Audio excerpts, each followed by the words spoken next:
morning, namaste, thank you for joining.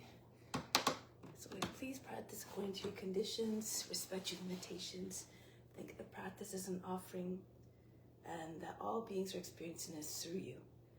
So we want to make sure that we're delivering the best experience possible and try to avoid going to a place of pain or suffering so we don't inflict those feelings, those effects on anyone.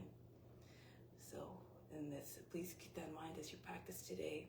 Think of the practice as an offering. So on that note, let's begin.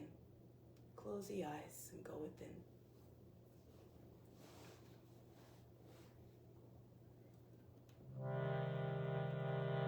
We'll begin with the sound of Om 3 times to attract divine attention. At the moment of creation, the divine essence became part of all living beings everywhere. Tune your mind to that supreme divine consciousness that's within and all around us.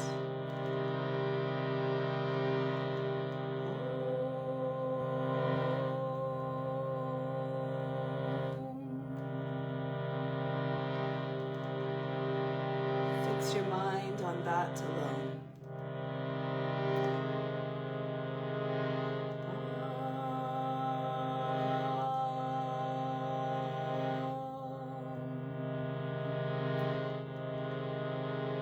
Rest your thoughts in that alone.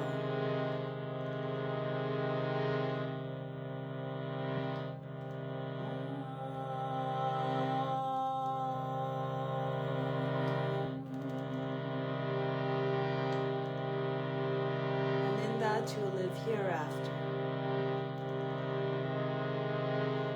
Of this there is no doubt.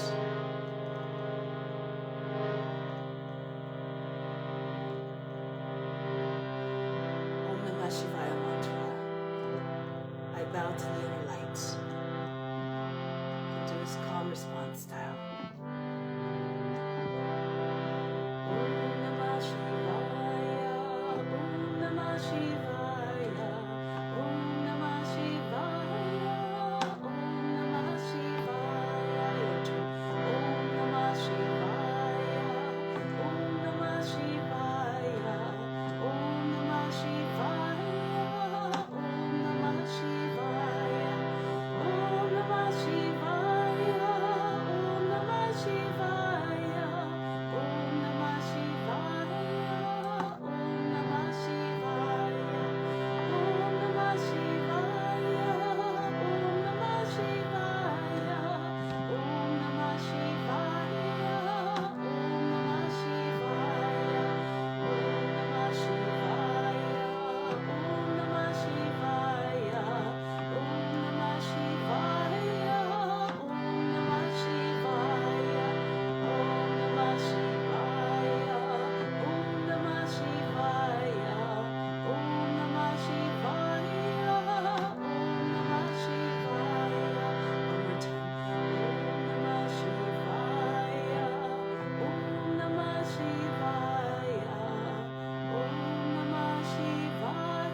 May all beings everywhere be happy and free from suffering and enjoy this practice through our senses. May we always have a strong desire for liberation from pain and suffering, and may we cherish no ill feelings against each other, only ever peace, love, joy, and compassion. Om Shanti, Shanti, Shanti, peace, peace, peace. Knowledge is better than practice. Meditation is better than knowledge. Renunciation of the fruit of action is better than meditation. Peace immediately follows that renunciation. Just put these words in from the Bhagavad Gita into practice, both on the mat and off the mat. Renounce all the fruits and try to make everything that you do a divine offering so it's worthy of the attention of the higher beings. So let's start off with Mantra for purification to purify the space, the grounds, and all the psychic channels within. If you don't know the mantra, just allow the sounds to wash over you and try to do your best. Even if you don't get the pronunciation right, just imagine that the Guru is chanting through you. You derive all the benefits though you're chanting it perfectly. If you do it and do know it, try to chant it with conviction and volume so it can be heard by all the subtle bodies within. And then also, try to do it in a single breath. We'll do it 3 times. Om Pavitraha Pavitra Va Sawa Vashtanga Topi Va Yaha Smarit Pandrikaksham Sabahya Bhyantraha Sjihi. Om Pavitraha Pavitra Va Sawa Vashtanga Topi Va Yaha Smarit Pandrikaksham Sabahya Bhyantraha Sjihi. Om Pavitraha Pavitra Va Sawa Vashtanga Topi Va Yaha Smarit Pandrikaksham Sabahya Bhyantraha Sjihi. Let's do now color breathing. So this is to increase our aura, which is protection against negative energy that's directed towards us, whether it's intentionally or unintentionally. So we're going to be concentrating on different areas of the body, and if you also bring in healing intention, you will attract all the healing energy to those areas, and not only in yourself, but directed to all beings. So there is said that there is a color associated with each part of each center consciousness. There's 7 main centers of consciousness along this central psychic channel. But for the first 3, since they're so closely located together, we'll take the dominant color red. So we'll color that whole area with red. So those lower 3 chakras, centers of consciousness, located at the root of the spine, the sacral area, and the navel. So bring your attention there. So there's a sound for each of these areas. Allow the sound to just ride the breath. Hands can Gyana mudras, can stay on the knees. Let's begin. Bring your attention at those areas here, the lower 3 chakras, the color red. The sound is ah. Inhale.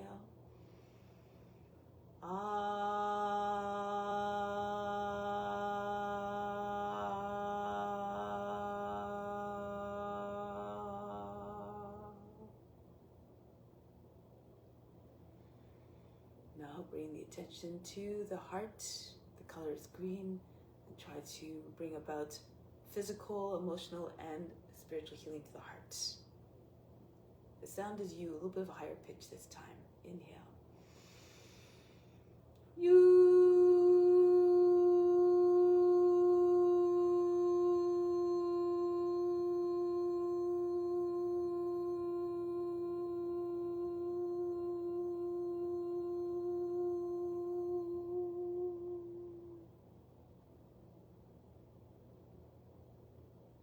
Move up to the base of the throat now. The color is blue. The sound is so. Remember that intentions are often expressed by words. So we want to ensure that the words are coming from a place of love and compassion. Bring your attention there, base of the throat. Inhale. So.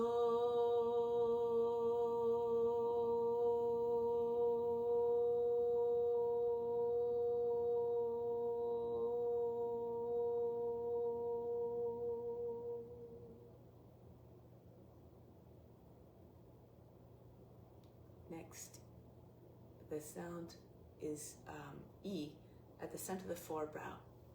This works on the sinuses. The color is another shade of blue, different from the one we pictured for the throat. Take a deep breath in. E.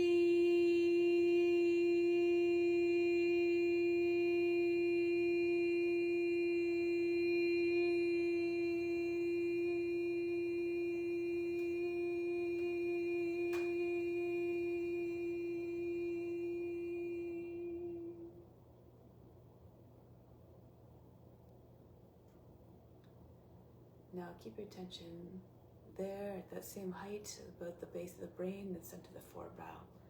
The next sound is sun, S-U-N. Concentrate on the latter part of the sound that produces vibrations that you imagine are strong enough to dislodge all the impurities from where they're residing in a body, which can be then carried out in the bloodstream and then out of the body. The pituitary gland is also situated in this area. This is the hub of the whole endocrine system. So in doing this, we'll bring about radiant health of all the glands. Take your attention there and now. The sound sun, the color indigo. Inhale. Sun.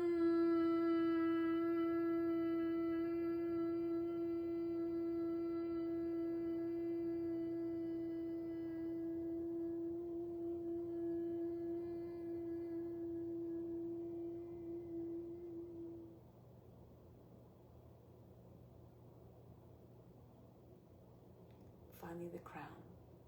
The color is violet, sound sum, S-U-M. This helps produce mental sharpness and clarity, which is important because it improves our powers of discernment, and that helps us to understand eventually the nature of the true self. The nature of the true self is the most important knowledge, as is what liberates us from pain and suffering. So bring your attention now to the crown, the color violet, the sound sum. Inhale. Sum.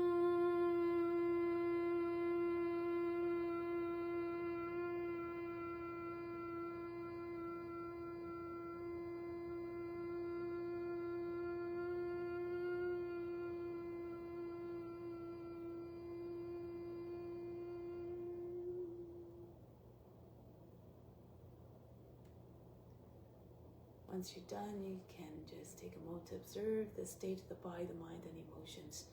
No judgment as to what you observe, no expectations what you should or should not observe. Just be the witness, watching their reactions. Do this practice of becoming one with the divine eternal witness within. The ego, that's to say the identification of the own body, the mind, and the emotions eventually dissolves.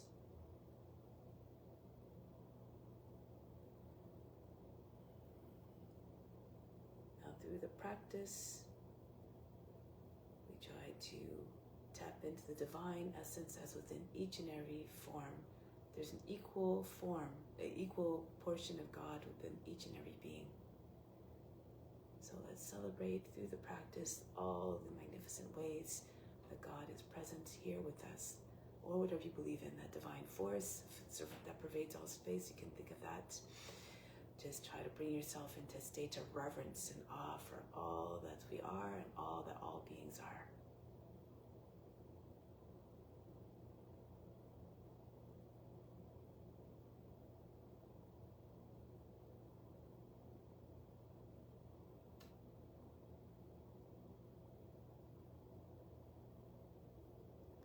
On that note, let's come to standing.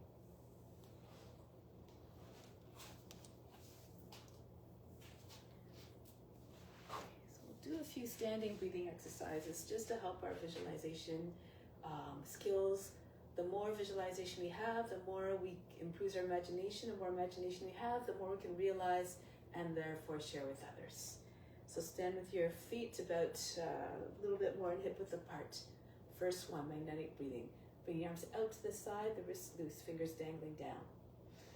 For this one, we're breathing from the heart up to this space between the eyebrows and back down, and then back. Hold it at the space between the eyebrows, back down to the heart. So imagine you're attracting everything that you need to yourself. Inhale from the heart to the space between the eyebrows. 2, 3, 4, 5, 6, 7, 8. Holding it at the third eye. 2, 3, 4, 5, 6. Exhale back down to the heart. 2, 3, 4, 5, 6, 7, 8. Watch moving the breath. Inhale, slow ascent of the breath from the heart up to the third eye.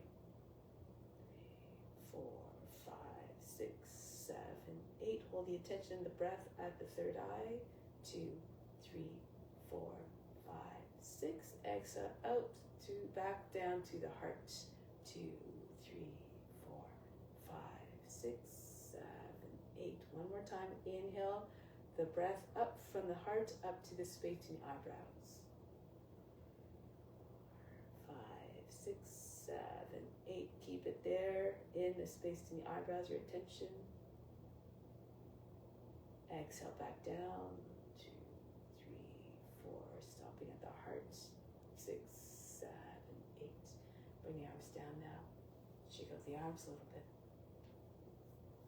Next one, to promote healing in all senses, spiritual, mental, and physical. Bring the arms out in front of the body, the wrists hug the shoulders, the fingers loose again. So as you inhale, you're inhaling from the heart. Imagine healing energy going up to this third eye. Hold it there on the exhale. Imagine all the impurities and all the sicknesses, all the illnesses draining out of the arms like water running out of a tap. From the heart, inhale up to the space between the eyebrows. 2, 3, 4. Bring healing energy up there. 6, 7, 8. Holding at the third eye. 2, 3, 4, 5, 6. Exhale out the impurities out to the arms. 2, 3, 4, 5. They go out with the breath. 7, 8. From the heart again, inhale up to this third eye. Draw the healing energy up there. Holding it at the space between the eyebrows. 2, 3, 4, 5, 6. Exhale again. Send all the impurities out of the arms. 3, 4, 5, 6, 7, 8. One more. Inhale from the heart up to the third eye. All the breathing should be natural, uniform.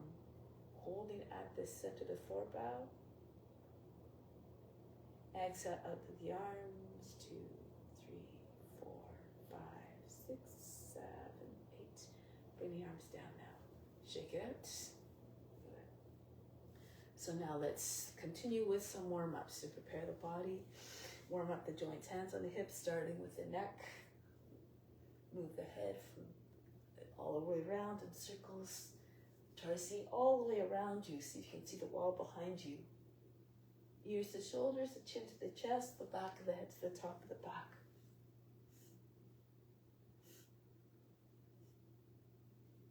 And then go in the opposite direction now. Modify as you need to. Remember, all beings are experiencing this through you.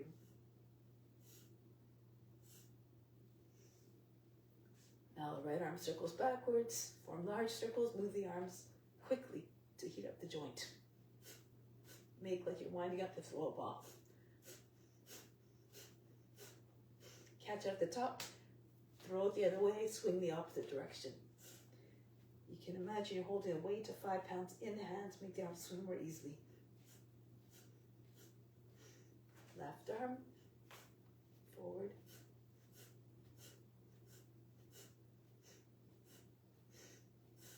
Catch it, and then throw it down so it can go in the opposite direction.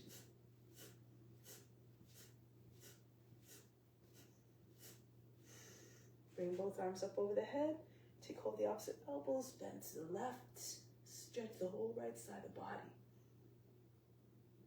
Come back up. Elongate the trunk before you go to the other side. Try to keep the side body smooth. Free of wrinkles at the waist.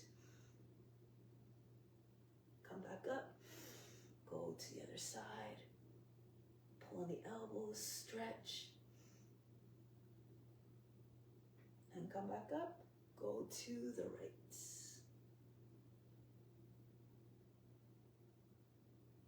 And back to the center. Little circles over the head to start. Mostly head, neck, and shoulders moving. But then start to make the circles larger. The chest and the upper back coming into the movement now. Feel it all above the waist, in the trunk. And then if you feel up to do so, the whole trunk turns. Sweep the forearms across the tops of the feet. Make like a windmill spinning its arms. And then coming all the way back up, go in the opposite direction now. Again, start with little circles over the head. And then start to bring the sensation a little bit further down. Also, the chest and the upper back coming into the movement. And finally, the whole trunk swings down.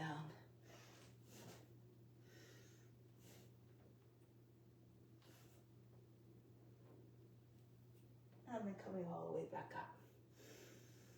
Bring the elbows in front of the body, the elbows high to the shoulders. And now turn from side to side. Try to see all the way around you.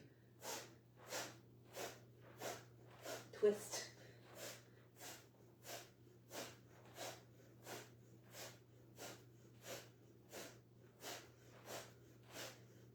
And back to the center.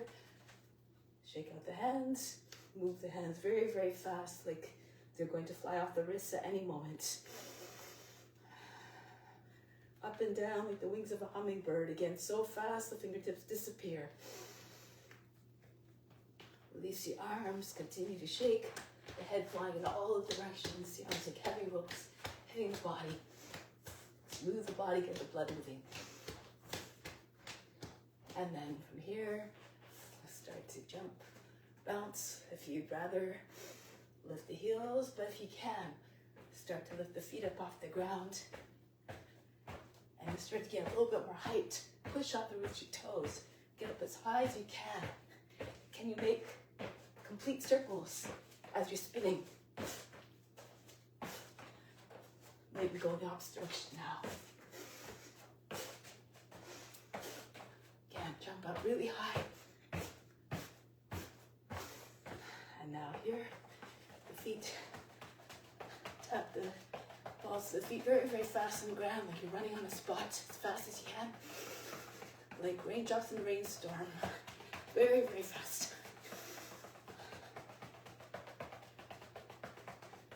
And then conclude. Take a deep breath in. Exhale, remove all fatigue. Now bring your arms up to the side. If you like, you can come to a wall, left hand on a wall. Right leg swings back and forth like a pendulum. Knee to the shoulder, toes all the way back behind the head if you can. Oops.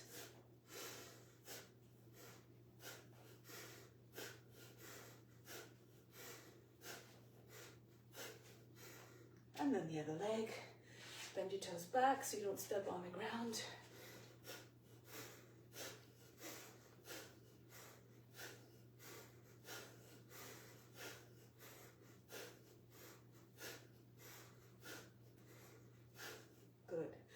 And then conclude. The feet close together, arms by sides of the body. Inhale, come up with the arms. The heels come up as well. 2, 3, 4, 5, 6. Back down slowly. 2. Really push through your toes so that the descent is controlled. 5, 6. Come up again. Charge the core muscles. 2, 3, 4, 5, 6. Feel the calves really engaging and down, and the core and the abs. 3, 4, 5, 6. Come up again. Push the belly button from the spine. Hollow out the area underneath the rib cage. 4, 5, 6, and back down. 2, 3, 4, 5, 6. One more. Inhale. 2, 3, 4, 5, 6. Hold the position. Hold the breath. Get up even higher if you can. And down. Exhale. 2, 3, 4, 5, 6. Bring the chin back down on the chest in a gesture of humility. And stay in this humble mindset throughout the practice. Let go of all expectations. For these are actually just a form of mental attachment that ultimately brings the mind into a place of restlessness. So let's come to the front of the mat, staying instead in the intention of offering up the practice. Make it an act of divine love towards all beings everywhere. Surya Namaskara. Raise your arms up over the head, arch back. Imagine we're all together physically moving like a school of fish. Bend your knees if you need to come down with your hands on the ground. Right foot back, lower down the knee, drop down to the seat. Come into your high plank. Knees down, the seat goes back, glide between the arms, brush the nose, the ground is coming forward. Roll the shoulders down and back, chest forward, the head goes all the way back. Take the seat back again, push off with your toes, glide forward between the arms. Uncoil gracefully, the shoulders back, the head back. Try to get the back head over your seat one more time. Take the seat back, come forward, make like a snake creeping through the grass. And again, move, imagine you're in a body of the snake, move like the serpents. Adho Mukha Svanasana. Take the head down below the arms, the seat all the way up. The right foot forward. If that's difficult, lower the left knee down. You can also use your right hand to push the foot further forward if it doesn't make it all the way there. Left foot comes forward to meet the right. Alternatively, you can also just, if it's difficult to move, you just walk your feet to do what you need to get where you need to go. Reach up and back. Hands back to the heart. Go up and back again. Stretch the whole front of the body. Engage your body from upper back as you go back. And forward fold. Bend your knees again if you need to. Land your belly on your thighs. Then the left foot goes back into the high plank. Knees down, the seat goes back. Come forward. Blessed are those who can imitate the forms physically. Copy the movements. Imagine having that boundless range of motion like the serpent. The seat goes back. Twice. Blessed are those who can imitate the forms physically and mentally. Be regal and wise like the serpents. One more time. See the world through their eyes. Come forward. 3 times blessed those who can imitate the forms on all levels, physically, mentally, and spiritually. See God within each and every being. And Adho Mukha Svanasana. Left foot comes forward. If you're taking a whole step forward, shoulders over the fingertips, try to land the foot without a sound. And then Uttanasana. Feet together and then come all the way up. Arch back. Pranayama. Raise your arms up. The breath should be natural. Don't worry too much about the breathing. Just move in a way that allows, however, the breathing to remain uniform. Right foot goes back into the high plank. Knees down, the seat goes back. Come forward again between your arms. 3 times again. Push off with your toes. Pull against the floor like trying to drag the floor towards the body. And propel the body forward with more power. One more time. Send your body all the way through between the arms. Bhujangasana. Adho Mukha Svanasana. The right foot forward. Feet together, Uttanasana. Move gracefully. Transition seamlessly like you're doing a divine dance of devotion and love. Back home, Pranayama, hands to the heart. And up again. Go down, Uttanasana. Left foot back. Plank. Down with the knees, again 3 times forward.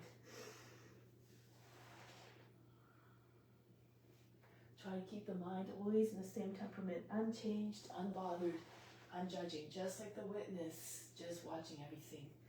Take the seat back, come forward again. Adho Mukha Svanasana. The head goes down. If you're flexible, you can touch your forehead to the ground. Sink the heart towards the ground. And then the left foot comes forward. Feet together, Uttanasana. Push your seat all the way up. Try to get it right over your heels eventually. Keep your belly with your thighs, however. And then come all the way up. If that means keep your knees a little bit bent, all good. Pranayama, hands to the heart. Raise your arms up. And go down. Reach the head towards the feet, stretch the spine. The right foot goes back. Into the plank. Ashtanga Namaskar. Just lower your knees, chest between your hands, chin down, and right through. This time, push with your hands, lift the hips and knees away from the ground. Upward facing dog. Stay here for a moment. Push your hips forward if you want. Bend the toes under if it makes it easier for you. Shoulders back. Telescope your trunk out of the hips, the neck out of the shoulders. Try to move in a way that doesn't crunch the lower back or the back of the neck. No discontinuities in the delivery of the prana, the vital force. Now back into Adho Mukha Svanasana. Soften the line in the back. Bring the belly towards your thighs. Sink the heart down.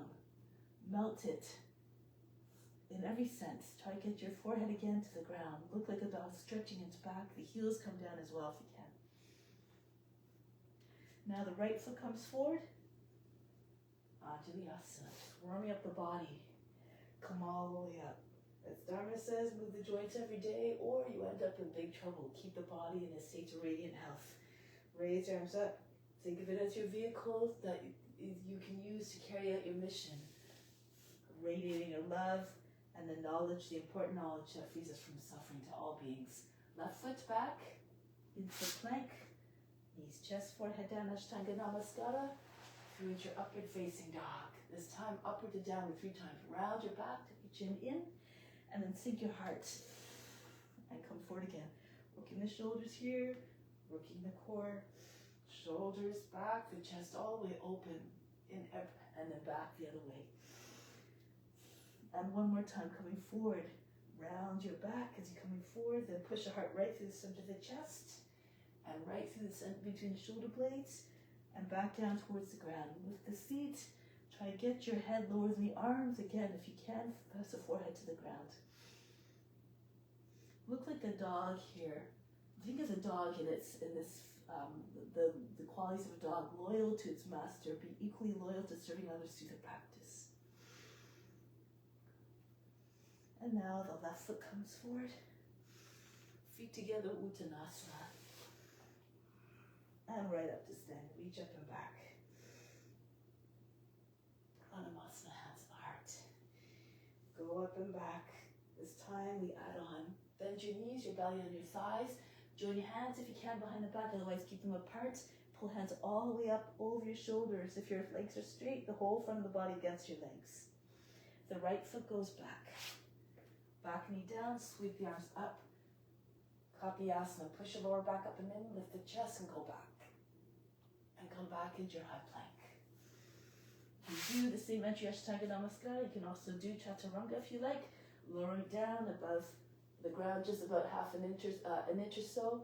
Press into your hands and pull your way through into upward facing dog, according again to your strength and to your mobility. Back into Adho Mukha Svanasana. The right leg goes up. Send the foot between the hands. You have to be careful of your joints, respect your limitations. Reach up and back. Lean away from the front leg. Swing your hands behind the back, join them together. Left foot comes forward. When you think of the practice as an offering, you're trying to offer the best. Reach up and back so that the experience is, if it's good for you, it's good for all beings. Hands to the heart. Go up and back again. Go down. Bend your knees, your belly on your thighs. Then use your body to push your legs back and your hips, your seat up. Top of the head almost reaching towards the feet. Left foot goes back. Kapiyasana. Reach up. Push the lower back. I'm going to lift the chest. Keep the lower back long. And back down into your high plank. Again, you can do Ashtanga Namaskara or come down and Chaturanga, elbows over your wrists roughly, and then right through into upward facing dog. Back into Adho Mukha Svanasana. Change it around. You don't necessarily do the same transitions. Left leg goes up. Send the foot between the hands. Back knee down. Drop down to the seat. Reach up and back. Just try not to move in a way that will fatigue the muscles. Always doing the same movements over and over again. Change it up a little bit. Swing your hands behind the back. Right foot forward to meet the left. Uttanasana. Come all the way up. Move the joints in every way possible. Keep them healthy. And back home. Pranayama. Reach up. Increase your range of motion, but always be careful. Bend your knees, your belly on your thighs. Push your seat all the way up. Your head reaching towards the ground. Uttanasana. Right foot goes back. Back knee down. Swing your arms up and back.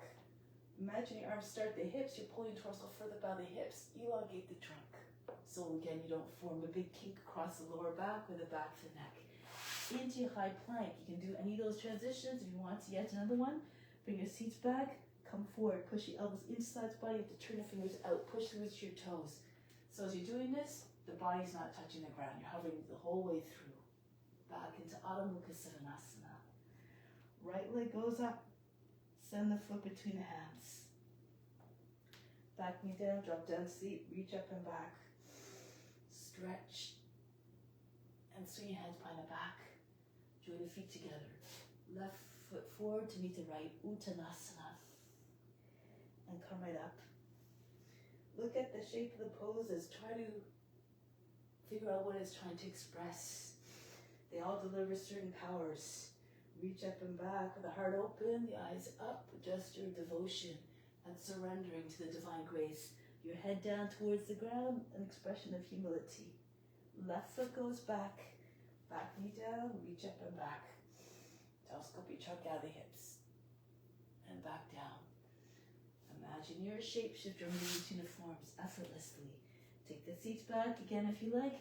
You can skim along the ground without touching your body to the ground, or you can slide with your belt on your belly. All perfect. Whatever we don't achieve in this lifetime, we just continue to the next one. We just pick up where we left off. Left leg goes up.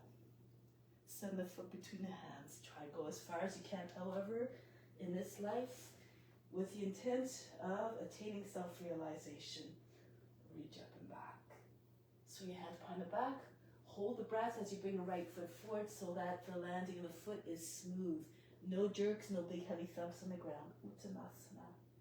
Come right up to standing, reach up and back.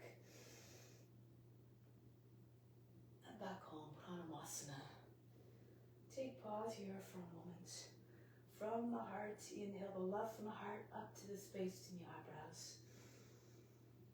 Hold the attention there at the space in the eyebrows. Connect the mind to the heart. So all actions, thoughts, and words always governed by love and compassion. Exhale back down to the heart. Remain established there. A sign of self-realization is when we have boundless compassion and love towards all beings. We see the divine within each and every form. And release now. So let's continue with some other sequence of standing poses. Let's start off with some balance poses first. Anchor down through the left foot. Fix your gaze on a point about 3 feet in front, maybe on the ground to start with. Something that doesn't move, always better for balance. Can you take your heel by the inside and then extend the leg out?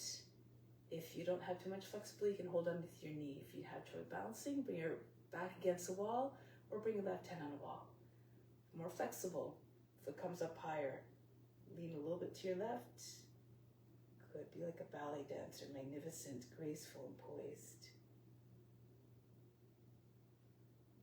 Be very flexible. You can take the foot across the top, take hold of the foot from the outside with your left hand, and then raise it back up. Right beside the shoulder, if you know that. If you have the ability, then go ahead.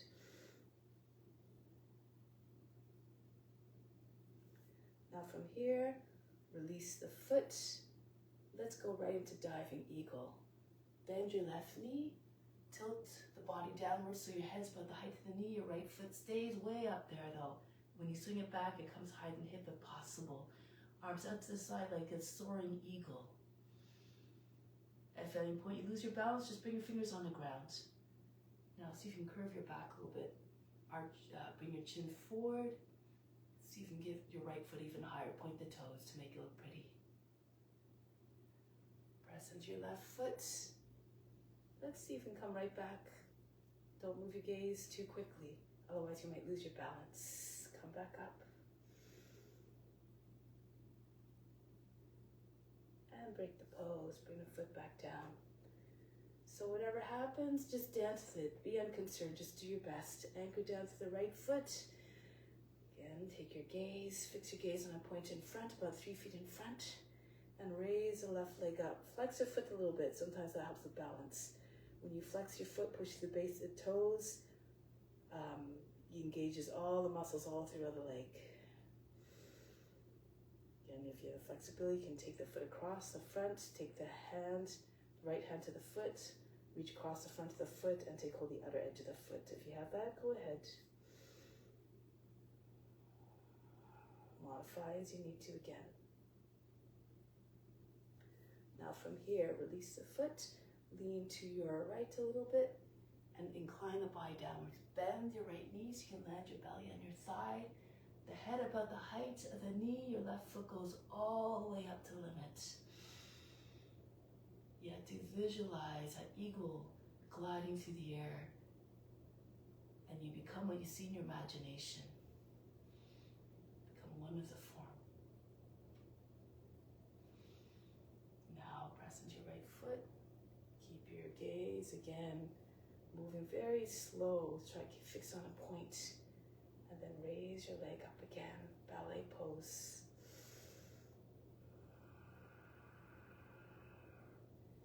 And then release. When you string a few poses together, it helps to build the concentration and the coordination. Go to the back of the mat now. Your left foot forward, left hand down on the ground. Not too close, about 14 to 16 inches away so that your hip is over the foot, your fan eventually underneath your shoulder. Stay on the fingertips. Then bring the right leg and the right arm up. And pull the leg back a little bit. So curve the body, chest and hips forward. So from above, if you're looking from above, it looks like a crescent moon.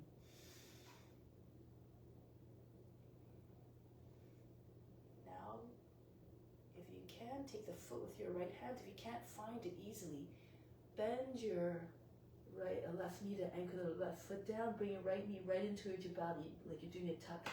Then see if you can take hold of your leg close just above the ankle and pull on the leg. Try to get your knee all the way up again.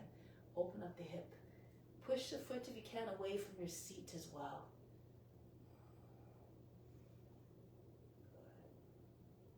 It's like, it should feel like a Dhanurasana. Now if you want, you can look forward. Hip is right over the heel. Come onto your index finger. Just a finger down on the ground. Eventually, you can bring your left hand to your heart. If you want to come up, press into your left knee on the way up. Natarajasana. Keep your chest up, your gaze forward. If you want, come up a little bit higher so you can take your left hand to your foot and push your foot back out. Standing bow pose.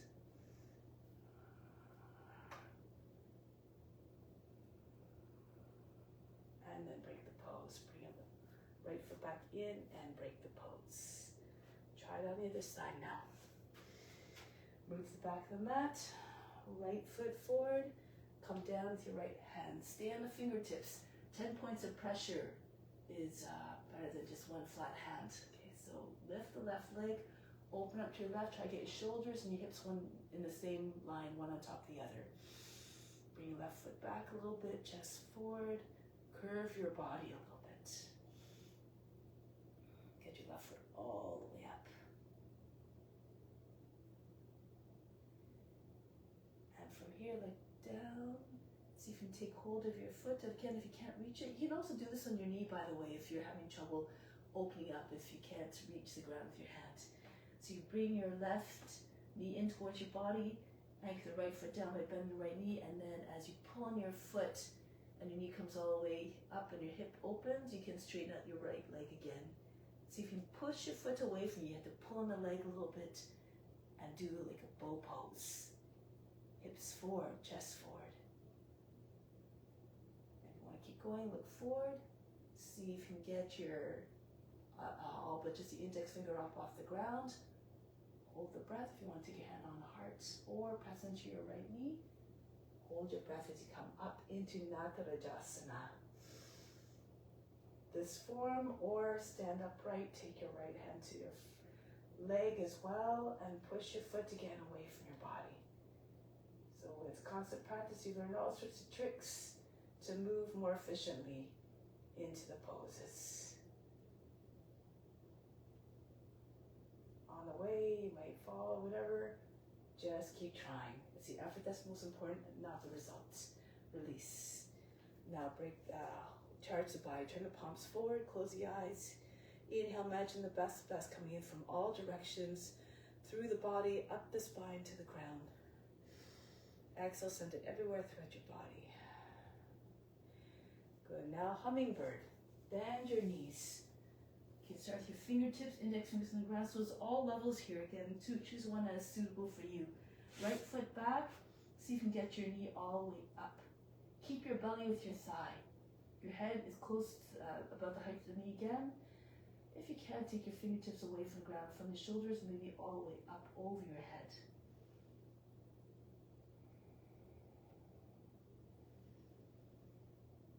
Now bring your hands back on the ground. See if you can push your belly into your thigh. Try to get your hip over the heel. Bring the right knee all the way up. If you have the flexibility, you can extend your leg all the way up so it looks like a standing split. And then from here, move your right hand right close to the foot. Right beside the foot, see if you can take off all but just the index finger. And see if you can take your hand eventually on the foot. Gaze in front of your toes. Hug your forearm to your legs.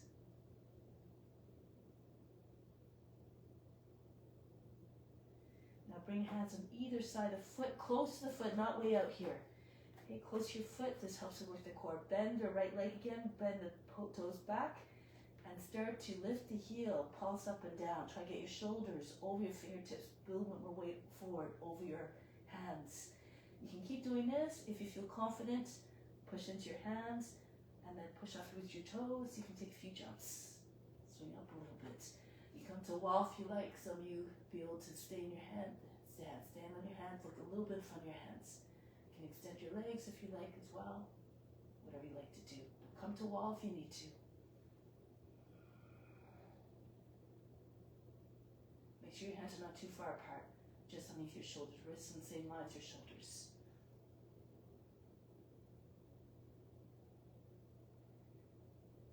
And I come back down.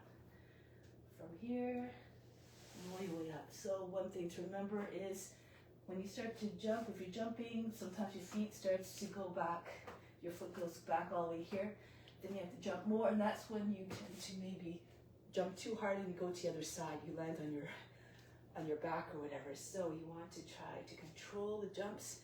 Move your feet a little bit closer to your hands before you jump so that you're using your core more, but then you have control. You don't have to jump as far. You don't expend your energy as much either, as fast, as quickly. Try it on the other side now. Hummingbird. Come down, standing on your right foot this time. Index fingers on the ground on either side of the foot. Lift your left leg all the way up. Your belly stays on your thigh, so bend your right knee. And then, see if you can take your hands up off the ground. And from the shoulders, maybe all the way up, over your head. Think of hummingbirds, they're very small, very delicate little creatures. Little birds. Now take your hands to the ground. Bring your right hand to the foot, index finger pressing onto the outside heel. Try to get your left knee as high as you can. And if you have the flexibility again, you can straighten your leg right into standing split. See if you can get your left hand right beside the foot. Maybe even on the foot. Hold the breath. Hip is over the heel. Gaze right in front of your toes. If you fall, just come right back up.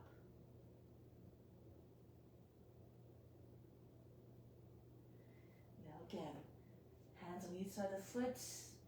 Work your core a little bit again by hands are right, wrists almost in line with your toes, just maybe an inch or so in front.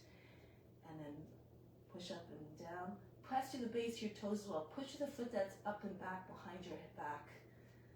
And this might help to direct your body up a little bit more. Imagine you're being lifted up from above by the hips. Come to a wall if you need to.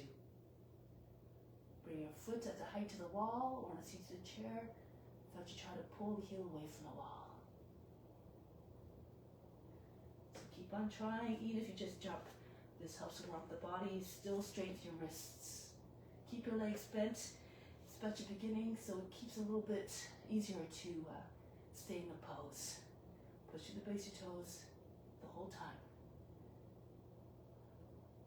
With the back foot when you're falling forward, with the front foot when you're falling back.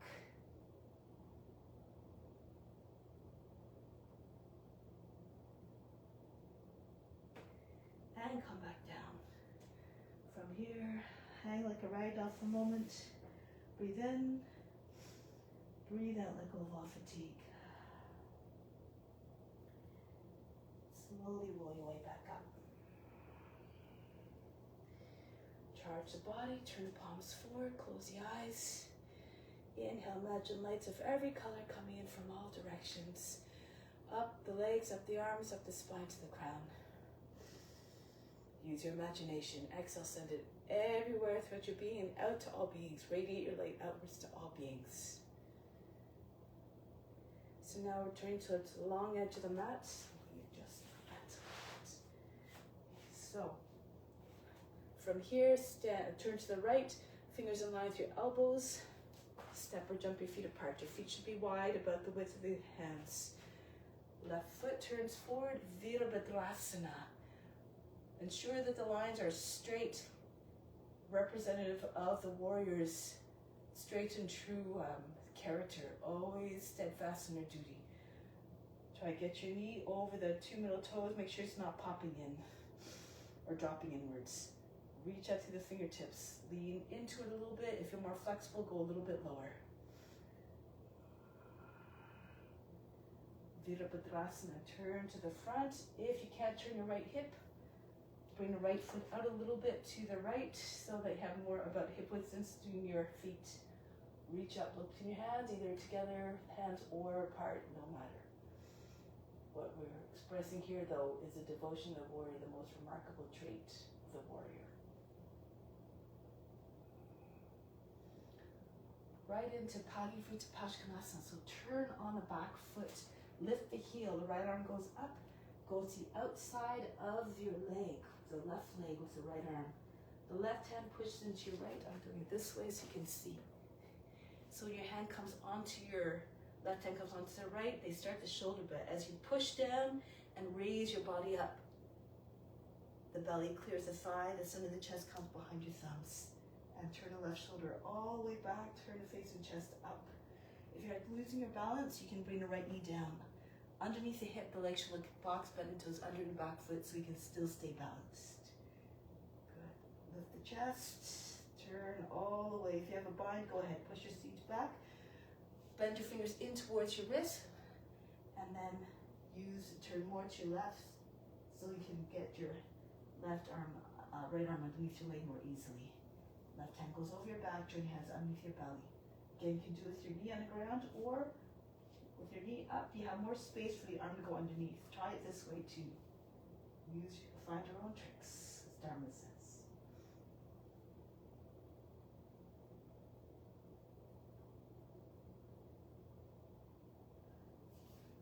Break the pose, come back down on your knee. Turn forward, flatten out the back foot.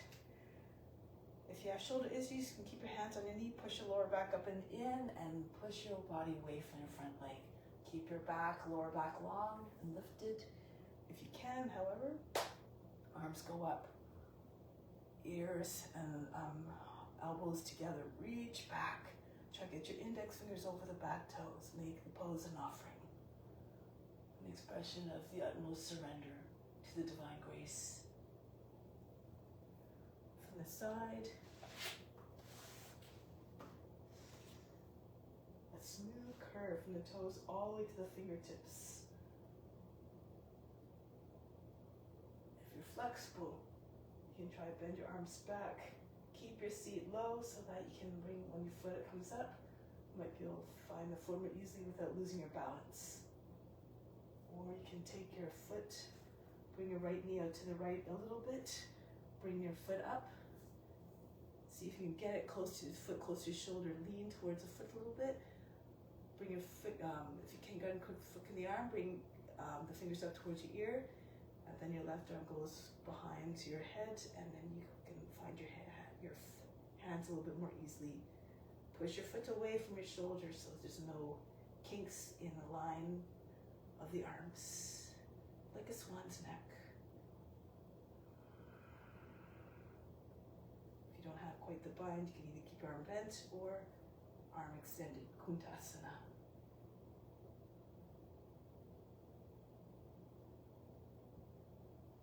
Break the pose, bring the right foot back down, it goes up, turn to the front. Left foot moves out to the edge of the mat, towards the edge of the mat, and then go back and forth.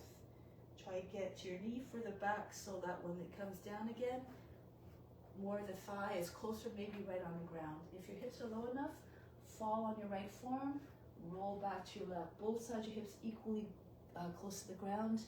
Keep telescoping your head and chest forward. When your hips are down, the pelvis, the belly, and the chest will follow. Try to get your knee to stay close to the shoulder. Don't let it fall out, nor the foot sliding out. Your hips again, same line, same closeness to the ground on both sides. Fix your gaze like a lizard and make your mind as steady as the gaze. Concentrate on stillness in both the body and the mind. and flat on the ground. Any variations of lizard, if you know. You can bring your arms out to the side. Armpit on the left knee, on the left foot, sorry. Or you can, from the outside, bring your left arm underneath your knee and join your hands over your back. So it doesn't start from behind. You have to go in front of your foot or your shin.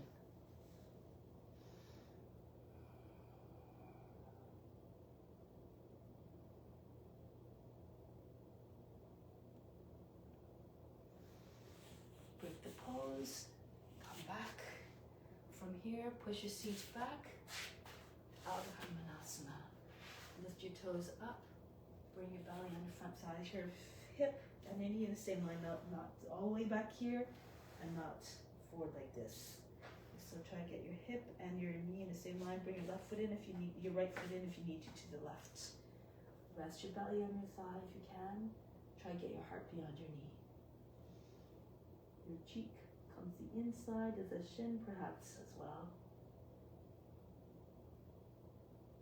This is easy for you. Hanumanasana. Come forward to your seat. Again, like you're doing a lunge, and start to slide on the left foot. Bend the toes under your back foot. Make sure that the hips are as square as possible. Left hip goes back, right hip moves forward. And just softly bounce. Not too aggressively. Once you're at your maximum, try to get your hands in line for your hips, your shoulders over your hips. You can even bring your hands up. In the expression of the pose, what's important here is to embody the spirit of Hanuman, the devotion, the courage, the faith. Anything is possible.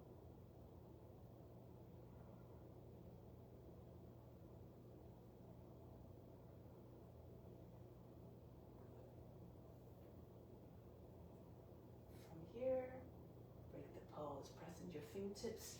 Drag your left foot back. Oops. And from here, pick up the back knee, turn towards the right, back between your legs and go all the way up. Now turn around 180 degrees if you need to, before you go to the right. Virabhadrasana again. Pay attention to your lines of the body, so make sure this is not happening. Keep your arms at the same height as shoulders, your knee over the toes, strong lines like the warrior's will, the warrior's resolve.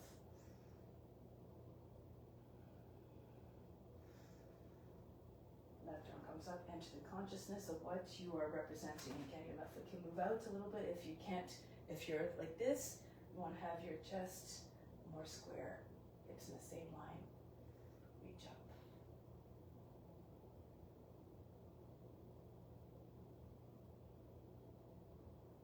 Into Parivrittapashkanasana, turn on the back foot, lift the heel, go to your right. See if you can get your armpit on your knee. This makes it easier eventually to take your bind. Your elbow has to be in the space underneath your leg. Turn more to your right. Bend your fingers in towards your wrist and see with your leg, knee up, the arm passes underneath more easily. The right arm can go over your back and join your hands underneath your belly. That's if you're binding. If, of course, you can stay with your hands in Anjali Mudra. Send the chest behind your thumbs. Turn your face and chest all the way up. Modification, of course. Bring your back knee down. Make sure it doesn't look like a lunge like this. Your knee underneath your hip, your legs like a box.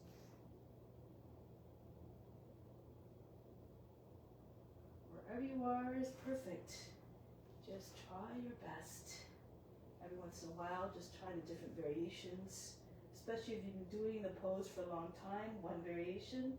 See if you can keep on making progress. That's what keeps you motivated, when you see the progress. No effort is wasted.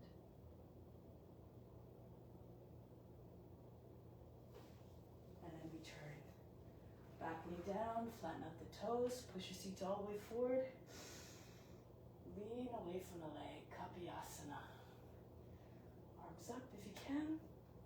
Reach back, try to get your index fingers over the toes, rock your shoulders back and forth. Loosen up. That's why we do lots of downward facing dogs. See if you can get, if you're flexible, lots of shoulder mobility. Bend your hands back, keep your seat low. See if your foot can come up. Maybe you'll find your foot your swan again. When your foot comes up, so you need your move your knee a little bit to your left a little towards the edge of the mat. So when the foot comes up, it's not behind you. This makes it harder to take the bind. It doesn't foot come up in the position that makes it more easy. So your foot comes a little in front of the shoulder, fingers close to ears, turn the palm away from you, and then maybe your fingers will find one another more easily. Experiment. It's not enough to, Dharma also says, it's not enough to believe, you have to experience sometimes. Open up the chest.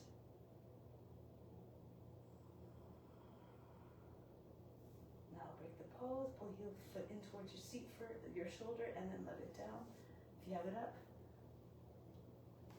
right foot moves towards the edge of the mat, left knee up, go back and forth. Push the knee all the way back by pushing through the back heel, and then lower the knee down in a new position, flatten up the toes, make your way down. If your hips are not anywhere close to the ground, you can stay on your hands, but keep on sinking your hips, keep on driving your head and chest forward. The more you lengthen, the more the body will approach the ground. But if you can, however, drop onto your left forearm, roll back to the right. So make sure this is not happening nor this happening. Keep your shin and your heel in the same line. And when your hips are down, the rest of the body will follow. Imagine there's a big weight sitting on top of your back, on your seat. And then sometimes these visualizations will help you to go deeper into the pose. Feel free to take a bind if you're flat on the chest.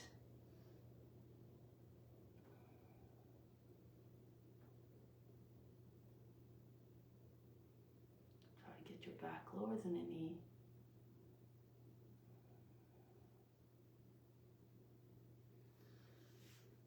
Now break the pose, come back onto your arms. All-encompassing start. You can swing your left foot into the right a little bit. Lift the toes on the front foot. Your hip goes back just over the back knee, and then see if you can if you need to, you can bend your right knee so your belly stays with your thigh.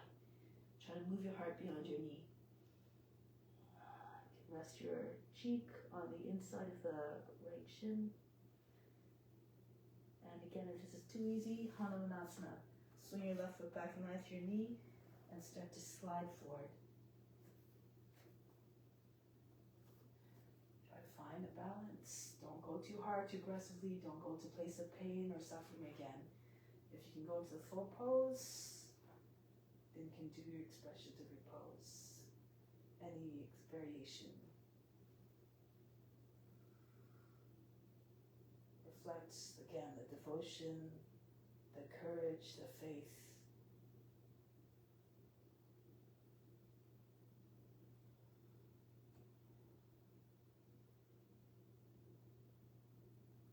And then break the pose. From here,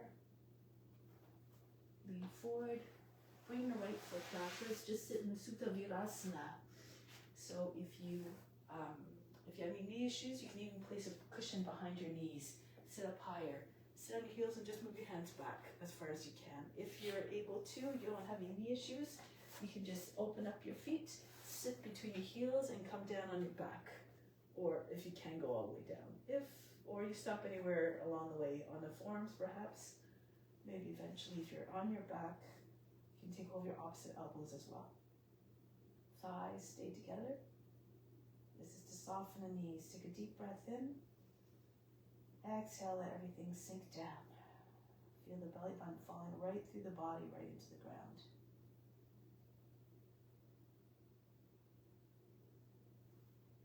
Now, hands come onto your feet. Don't rest too long, otherwise you might, as Dharma says, not more than 1 or 2 breaths, otherwise you lose your enthusiasm. Peel your shoulders up, off the mat, sit back up. Vasisthasana, come into plank. Going to side plank now. Move your left hand more to the right, turn to the right. Make sure your arm is fully extended. Make sure you're not dropping to shoulder, your hips are not sagging. If this is happening, just lower your left knee down on the ground. Do it from here. If you have wrist issues, do it on the forearm. Push your hips forward and up. So lots of different expressions according to your condition and your abilities. Come back to plank. Change sides. Turn to your left. Your ankles stay crossed. Straight line from the foot all the way to the head and from hand to hand. Come back to plank. Let's do another round. This time, if you want to do a variation. If you're trying to get into wild thing, maybe bring your hip up a little, hips up like doing a downward facing dog. Then move your left hand so that when you're turning, your hips are always already high. This is what you need to do. Turn on the left foot as you're dragging your right foot back. Your left foot now with the toes the same line as the rest of the leg. So not turn 9 degrees to the leg, otherwise you can't get the inside of the foot down. Push your hip all the way up. Try to keep your left leg straight.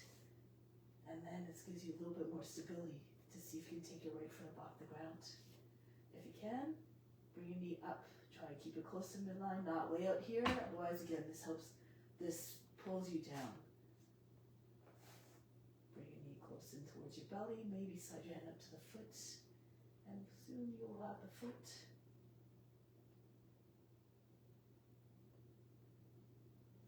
Break the pose. Have no expectation it's going to happen the first time. Just do your best. If it happens, great. If it doesn't happen, still great. Just keep on trying. Go to the other side now again. So keep your hips up if you are trying to do some of these variations so that your hip is already up. You don't have to think about it. Turn on the right foot. Toes fall in the same line as your rest of your leg. Inside edge of the foot is down. If it's up again, this makes you lose your balance more quickly.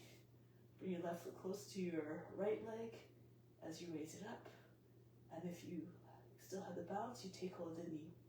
If you have the flexibility, slide your hand up to the foot. Just move your hand along the leg. No jerky movements, no sudden movements. Try to control everything so that it brings about the ease in transition. Break the pose, come back down. From here, lift your heels, bend your knees, jump to the front of the mat or walk there. I'm going to move back, however, so you can still see me. Press the backs of your arms into your inner thighs, knees with your shoulders, hands in front of your feet. Lift your heels up, shoulders over the fingertips. See if you can get your foot up, even just one foot up off the ground, and maybe keep pressing your inner thighs against the arms, against back to your arms, and eventually you'll be able to get the other foot up. If you flex your feet, this engages all the muscles that you need to, the root muscles, in order to stay up. Keep your head when you're starting higher than the seat, like an airplane taking off. Otherwise, if your seat's way up here and you don't have you're not squeezing properly, then you might land on your head. Okay, that might not necessarily be what you want to do. So push the thighs against the inner thighs against the backs of the arms. Those who feel comfortable, however, tuck your chin in, control the sense so you land on your head softly. And then you can either keep with your legs perched on your arms or come all the way up. Headstand. Just stay for 5 seconds or so. And see if you can come back down. Land your shins on your arms. Can you take off your head off the ground before your feet come down? Flex your feet again. Press firmly to the ground. Hold your breath. Lift your head up. And then come back down. So now what we're going to do is an inversion headstand. If you're not comfortable with that, like if you have any blood pressure or glaucoma or anything like that, you don't even have to have your head on the ground. You can do downward facing dog, you can do dolphin if you like. Just try to find a pose where your head is, where your heart is higher than the head. Walk your feet closer to the elbows if you can to work your core. Then when you get your heels up, your seat will come almost over your shoulders in the line that you need to eventually come up. If you're comfortable with your head on the ground, then, but you're still not used to you can just press more weight into form. So bring, those of you who know what they're doing, of course, go ahead, you don't have to wait. If If you need a wall, come against the wall, your feet at the base of the wall, or at the base of the sofa or chair, the chair's legs. Sit on your heels, your elbows right underneath your shoulders. So a few inches in front of your knees. Make sure you can take hold of your arms easily. Interlace your fingers in front here. Place your head in space in your hands. Your elbows should not be too far apart. The wrists should be pressing against the head. And bring one foot on the seat of the chair or on the wall. If you're on a wall, at the height of the hip, look at the wall and see, get your heel the same height as your hip. Your legs should still be bent. When you put your foot on the wall, your hips over your shoulders. And bring the other leg back behind you. Keep again your leg dangling low so your foot is about the height of the seat. Bring more weight onto your forearms when you're starting so that you're distributing the weight more and your arms a little bit easier to hold this way. Eventually you might get your heel off your wall, eventually just a base of toe, big toe on the wall. Eventually you pull your toes away, you find the balance, you'll feel when your hips are over your shoulders. That's what helps you to find the balance.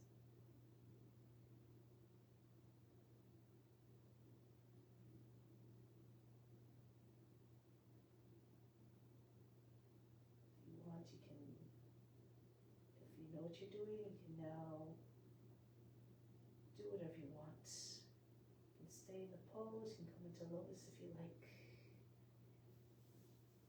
Make the mind more one-pointed. If you want to stand on one arm, you can. So one forearm flat on the ground, one hand in front. Shift your weight into your forearm so that you can move your hand more easily. You have to lean your head into the, just underneath, behind your, into your wrist, sort of underneath your thumb. Split your legs, it's the easiest way to find a balance.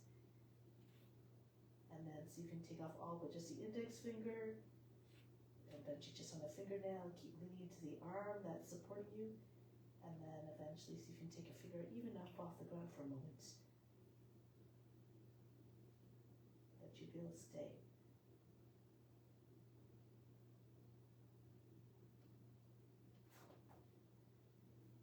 One more minute. So you can switch arms or bring both hands in front. You can of course come down in between if you need to. So if you can stay, this is also an easier way to balance. Your hands are wide beyond the edges of the mat. Your hands are far away from you as well. With a wide base, it's easier to balance, and you have, if you're kind of tight in the shoulders, this is a good one as well. You can open up a little bit more. It will be easier to balance. So you can take off all but just the index finger here as well, leaving just one hand. Just work progressively, according to your comfort level, according to your abilities. Flex your feet.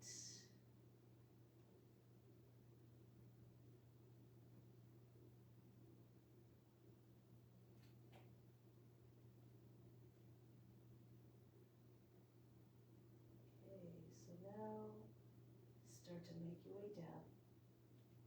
Rest in child's pose. Breathe in. Breathe out all fatigue.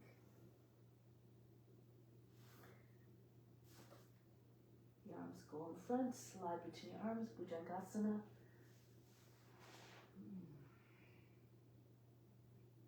Adho Mukha Svanasana. Getting ready to come forward. Lift your heels, jump or walk to the front of the mat. From here, come up a little bit higher into chair pose. Utkatasana. I like to call it fierce, but the other translation is fierce pose. Why? Because you have to have fierce determination to stay there. Lift your heels. Anger, determination. If your legs start to shake, imagine you have to stay here all day. Lower down slowly. Like your back is sliding against down a wall. Keep your shoulders back, tuck the tail, bone. Once your seat is right over your heels, lower your seat softly behind your heels. Once you move movement, go back into plow. Get your seat over your shoulders if you can. If it's too much, just have your seat hanging back a little bit. Support your back with your hands. If your feet don't come down all the way, don't worry. Just stay where you can find steadiness. Shoulders with your knees. If you can, Shavasana. Move your arms behind your body best you can. Join your hands behind your back. Push the wrists together. And then your elbows will come close together. Bring your hands on your back. So you get your legs all the way up. Straight line from it, the toes and the seat, the chin in the same line. If you have lotus, do it now. Full lotus, not just a half lotus.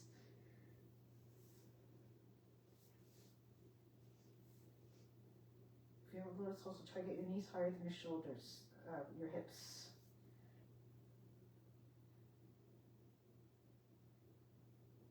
Bring your attention within. Leave the body alone once you find a steadiness.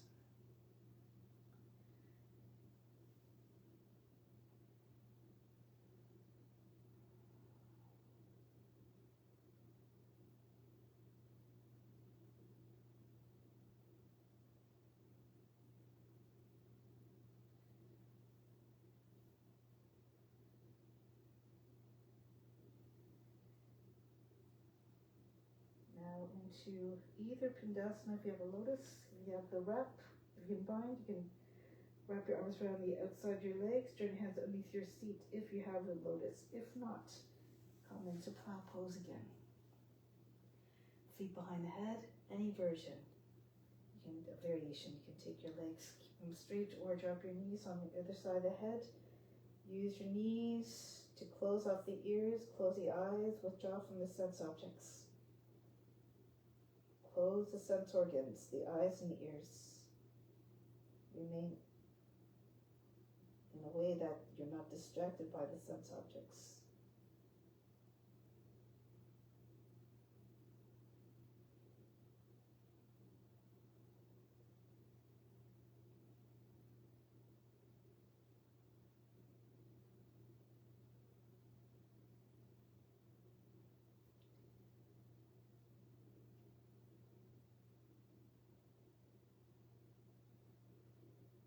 Hands on the ground behind your back, palms down.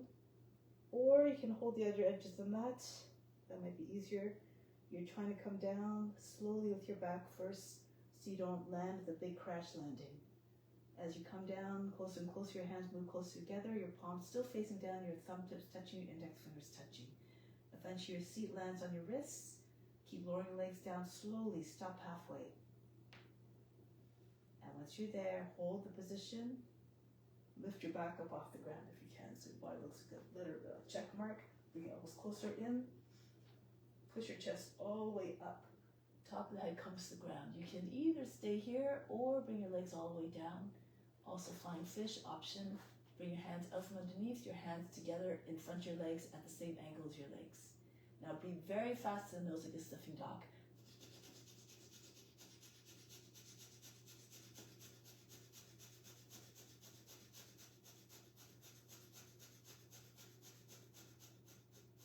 Bring your feet close to your seats now. Edges of the feet in line with your hips. If you want to do Urdhva Dhanurasana, stay with your head there. Bring your fingertips behind your head on either side. Press into your fingertips. And then bring your head closer in towards your feet. Turn your hands around the other way. Fingers now facing towards the heels. And then if you can, lift your head up off the ground. And here practice your upward facing bow.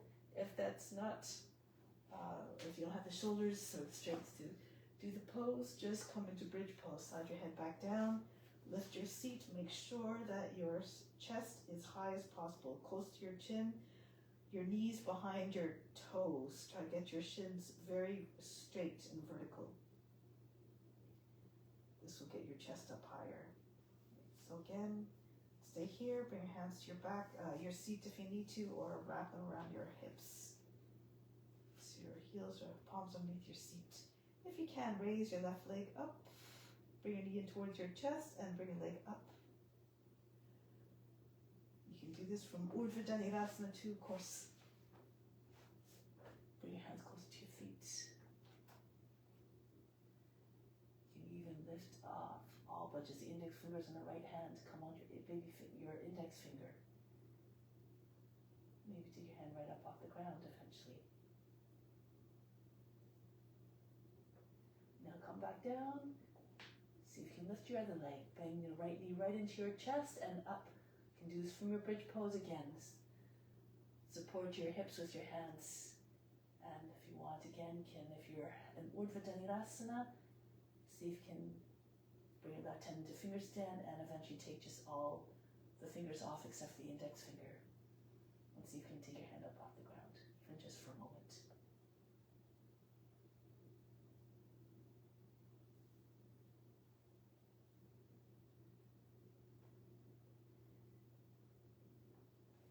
And then break the pose. Bring the right leg down, it feels up. Come onto your back. Breathe in. Breathe out all fatigue. Imagine you fainted. Bring your right knee up, ankle grasp. If you need to, bend your left knee, bring your left foot in a little bit closer. Bring your right knee to the shoulder, however. Use the hands to hold the ankle and pull the leg closer to the body. Make sure your right hip is not riding up. Roll the right thigh downwards. If you can extend your left leg straight out again. Try to get your foot close to your head. If you're very flexible, you might be able to bring your foot all the way to the ground beside your head.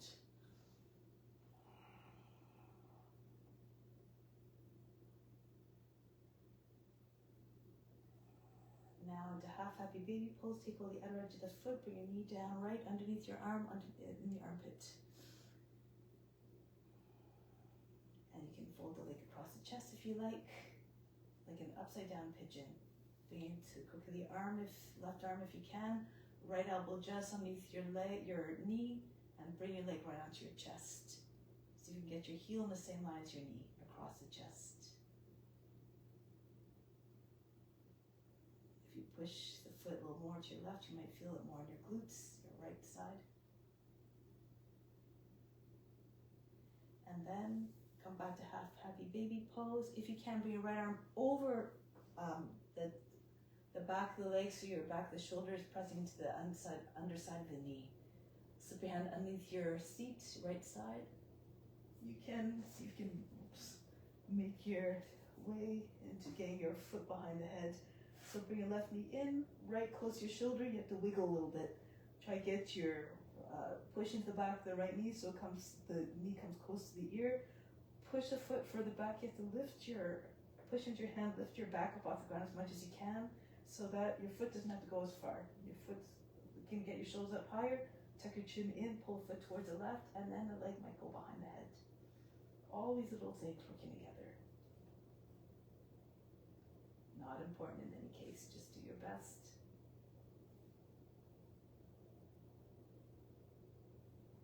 Wherever you are, just offer up your efforts. And release. Imagine you're doing it through those who can do it, and maybe we're all connected together psychically. This is how the real way that that spiritual knowledge can be imparted psychically. So maybe all the others out there are sending out their tricks to you. Use the hands to pull the left ankle up towards the left knee to your shoulders. You can either keep your knee bent or straighten your leg. Pull the foot close as possible to your body. You're flexible again. Take the foot, so you can get your foot right on the ground, beside your head.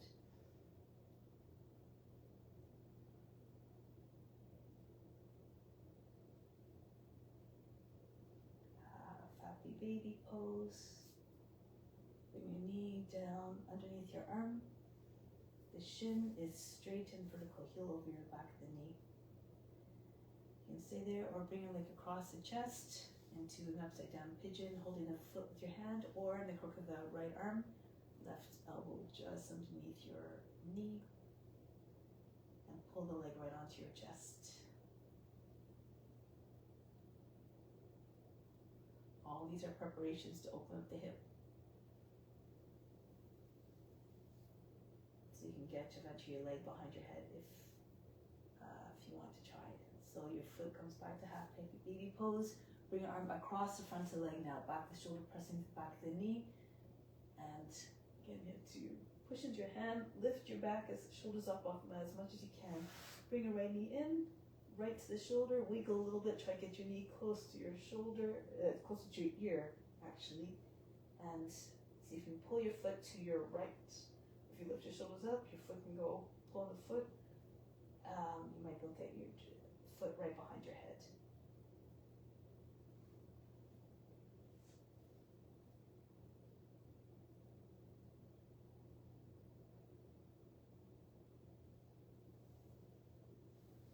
Break the pose. Relax. Breathe in. Breathe out. Make your way back up to seated. From here, come onto your belly. Just bending the back the other way, hands underneath your shoulders, feet together. Roll shoulders down and back and start to lift up into cobra. If it's easier for you at this point to just stay on your forearms, you can do this. And just anchor down to the hips and the thighs. Push your chest forward away from your seat.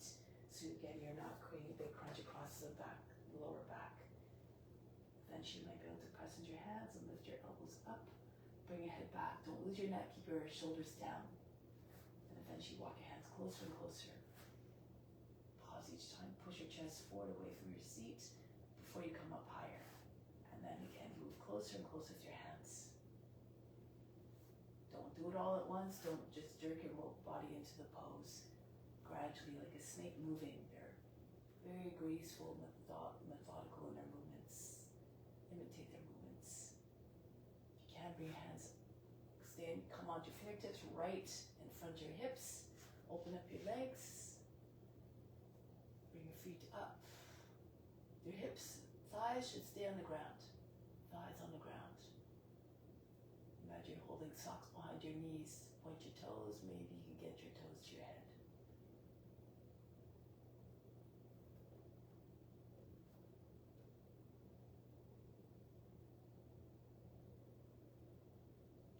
Break the pose. Come down. Relax. Breathe in. Breathe out. Fingers on either side of your body, line with the shoulders. Bring your feet up again towards your seat. Lift your chest. Lift the thighs away from the ground, if you can. And then bring your arms up like you're skydiving. Try to get your feet up higher. Thighs lifting, your chest lifting, your head as well. If you want to stay there, or take hold of your legs just over your ankles, and then pull on your legs. Try to get your feet up. Make sure your feet are not too wide, about a little more than hip width apart. Eventually, if you look up, you might be able to see your toes.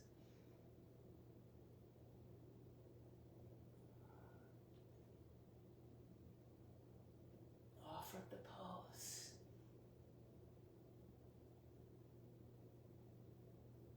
And now break the pose. Pull heels in towards the seat. Relax. Forehead on the ground. Breathe in. Breathe out. Hands underneath the shoulders. Come back to seated position. Ardha Matsyendrasana. Left leg extended. Right foot on the outside of the shin. Beyond the knee. If you can fold your leg, left leg under. However, make sure your foot is on the outside of the right hip, not sitting on the foot. Right hand behind the back, left arm up. Twist to the right. Left arm comes to the outside of the right thigh. Push your lower back up and in. Revolve around your arm that's supporting you from behind. And take your left hand to your ankle, your heel if you like. Pull in the heel. Push the knee beyond the left edge of the body. Chest open. If your left leg is straight out, your foot again beyond the knee. Make sure you're not leaning back. Keep your head over your seat.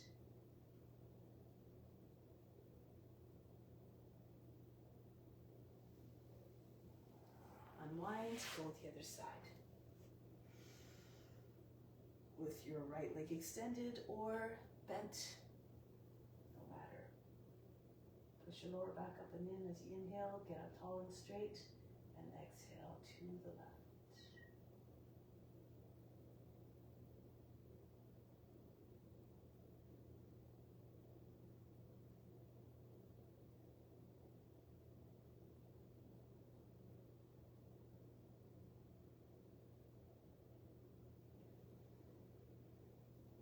Break the pose, lie down on your back now for Shavasana. Make your way down. And then just relax everything. Let go of all efforts. Let go of all tension. Feel as though the flesh are hanging off the bones. Everything becomes heavy and sinks down. Surrender physically.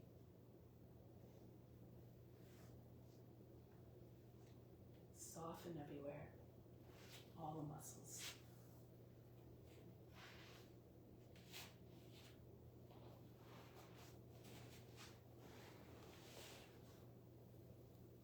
Relax also in the mind. Just allow whatever thoughts are passing through to pass. No judgment as to what you're observing in the mind. Be like the witness once again.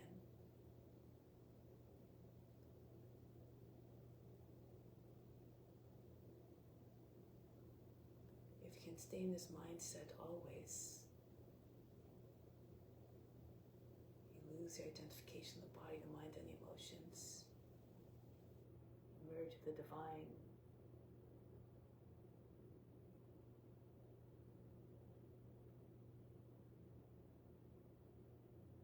When you see God everywhere, then how can it be possible to want to inflict harm or pain upon any being? We have that strong reverence for that almighty divine grace that is within and all around and all beings equally.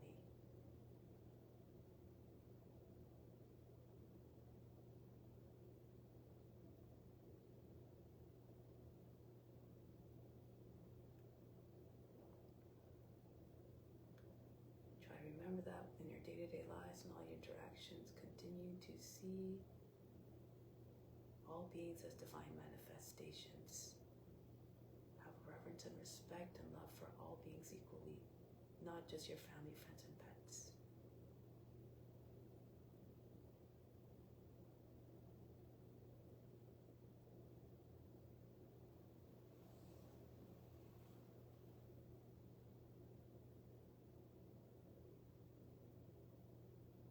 Even the plants, where everything evolves.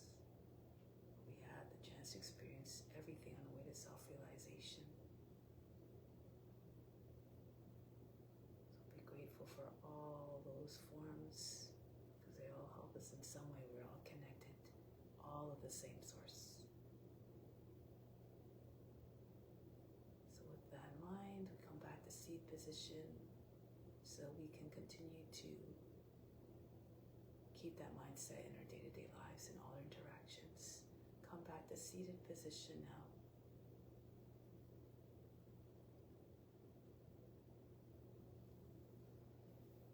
Close with Om Shanti, Shanti, Shanti. Instill the peace within, send out to all beings. Om